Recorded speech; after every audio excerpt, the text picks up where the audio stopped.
Kung gusto nyo ng biik na mabilis lumaki, malakas kumain, at iwas sakit, panoodin nyo tong vlog ko hanggang dulo. Dahil today, magtuturo tayo ng tamang feeding guide para sa mga biik mula kapanganakan hanggang grower stage. 0 to 3 days old, ito yung mga bagong anak. Sa unang araw ng mga biik, gatas muna ng inahin ang napaka-importante. Siguraduhin nakasuso agad ang mga biik dahil dito nila makukuha ang colostrum. Ayan ang proteksyon nila laban sa sakit. Tips ko dito sa stage na ito, panatilihin nating mainit ang kulungan. Huwag muna natin papakainin ng feeds ang mga biik. Dapat, gatas lang muna talaga. 7 to 21 days old, ito yung stage kung saan tuturuan na natin silang kumain. Pagdating sa stage na ito, dapat nagbibigay na tayo ng booster feeds. Ang booster feeds palang ginagamit ko ay ang Premium Pig Booster Feeds ng Sidsi Feeds. Ang tips ko sa stage na ito, bigyan natin ng 2 beses hanggang 3 beses kada araw ng pagkain ng mga biik para masanay na silang kumain. Dapat laging sariwa ang feeds na gamit natin.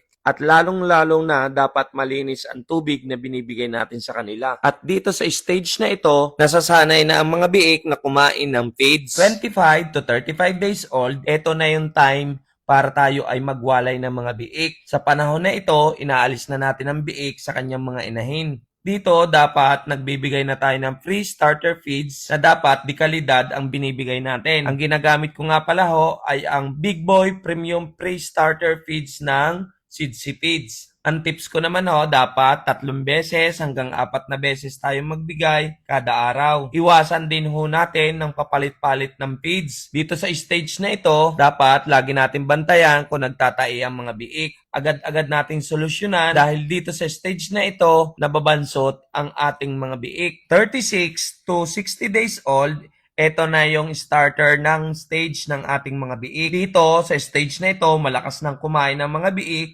Kaya dapat binibigyan na natin sila ng dekalidad at quality na feeds. Ang gamit ko nga pala dito ay ang Hog Starter Special Mash ng Sidsi Feeds. Ito ay talagang subok ko na. Kaya kung gusto nyong gayahin, nasa sa inyo na yun. Pero talaga matagal nang gamit ko ring feeds na ere. 60 to 100 days old, ito na yung grower stage ng ating mga baboy. Kapag malakas ng kumain at malalaki na ang ating mga baboy, grower feeds na ang ating binibigay para mabilis na madagdagan ang kanilang mga timbang. Ang tips ko sa stage na ito, pwedeng 2 beses na lang tayong magbigay ng pakain kada araw. Huwag sobra. Sayang lang, dagdag din sa ating puhunan yan. Dito kasi sa stage na ito, pinapalaki na natin sila. Hindi na natin sila, dito sa stage na ito, linis at tubig pa rin ang sikreto para mabilis lumaki ang ating mga baboy. Dito sa stage na ito, makikita natin dito kung kikita na ba tayo o malulugi.